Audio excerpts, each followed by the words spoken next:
तरह से अब रूस ने अपनी स्ट्रैटेजी को चेंज किया है, जरा ये देखिए आप, और किस तरह से अब वो मारियोपोल से अपनी सेना को हटाकर भेज रहे हैं डोनबास की तरफ। किस तरह से कीव में तो बहुत पहले ही उन्होंने अपनी फौज को कहा कि अब आप डोनबास की तरफ कूच कीजिए, और उसके बाद पोप्सना, क्रेमनिया, इन सब जगहों पर फोकस करते हुए दिख रहे हैं रूस के सैनिक। सवाल यह है कि क्या अब उन्होंने अपना फेज 2 जो शुरू किया था उसको खत्म करने पर पूरा जोर लगा दिया है, पूरा फोकस क्या पूर्वी यूक्रेन पर है।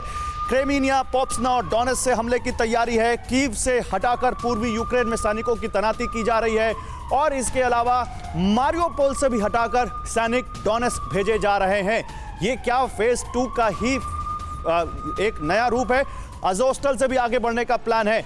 मैं आपके पास आता हूं आसिफ भाई, लेकिन मैं जनरल साहब से इस पर एक कमेंट लेना चाहता हूं। जनरल मेस्टॉन, ये क्या वही स्ट्रेटजी है कि फेज 2 पे पूरा फोकस लगाओ?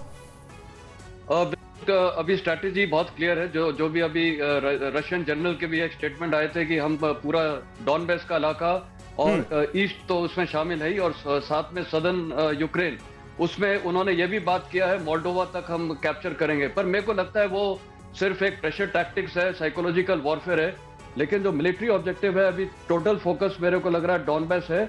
और ये जो यूएन सेक्रेटरी जनरल की भी वहां विजिट होने वाली है, मतलब ये माने कि डोनबास पे अब पूरी बाजी लगी हुई है। रूस डोनबास को अलग करना चाहता है हर हालत में, और यूक्रेन हर हालत में उसको बचाना चाहता है, वो उसको एक और क्रीमिया नहीं बनने देना चाहता। मैं आता हूं आप लोगों के पास, एक बड़ा सवाल यहां पर, रूस का इरादा क्या है? जल्दी से इस पर बात करते हैं, फिर अपने मेहमानों के पास चलते हैं। डोनबास पर कब्जा, क्या यह इरादा है रूस का?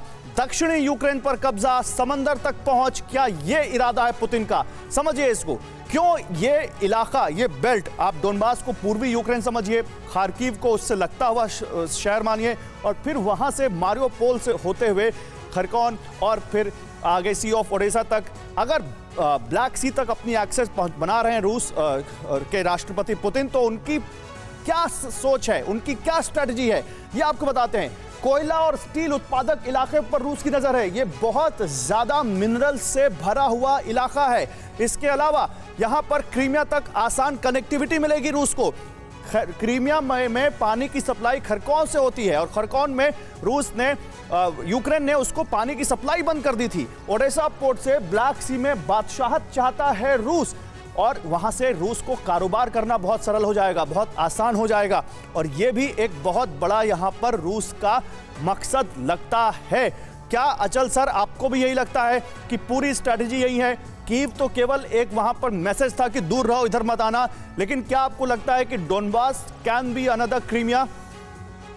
यस, नो डाउट, डेफिनेटली ये रशिया का ओरिजिनल जो प्लान था, और ओरिजिनल प्लान में यही था कि नेटो न्यूट्रलिटी एक तरफ, ज़ेलेंस्की अगर हट जाए दूसरी तरफ, लेकिन डेफिनेटली जो बॉटम लाइन है, जो ईस्टर्न यूक्रेन है, जहां डोनेट्स्क और लुहांस्क ऑलरेडी डेमोक्रेटिक रिपब्लिक अपने आप को डिक्लेयर कर चुके थे, और जिसकी इंडिपेंडेंस को रशिया ने ऑलरेडी स्वीकार लिया था, एक्नॉलेज कर लिया था, और उसी की रक्षा के लिए एक पीस कीपिंग मिशन के नाम पे स्पेशल मिलिट्री ऑपरेशन किया था। तो ये उनका अल्टीमेट ऑब्जेक्टिव था।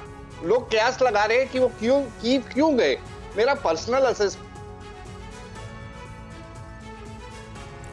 सर कुछ टेक्निकल ग्लिच है, आपकी आवाज बीच में अब रुक गई है। मैं आता हूं आपके पास, लेकिन मैं इस सवाल को और बड़ा करता हूं, और आसिफ भाई आपके पास आता हूं। अच्छा ठीक है सर, आप बोलिए, आपकी आवाज अब आ रही है, पूरी कीजिए अपनी बात।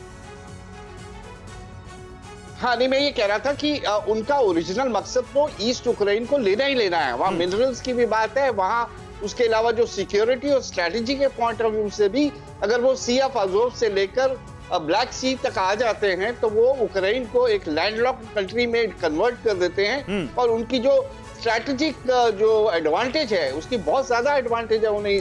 परवाह देश की, सोमवार से शुक्रवार रात 10 बजे TV9 भारतवर्ष पर।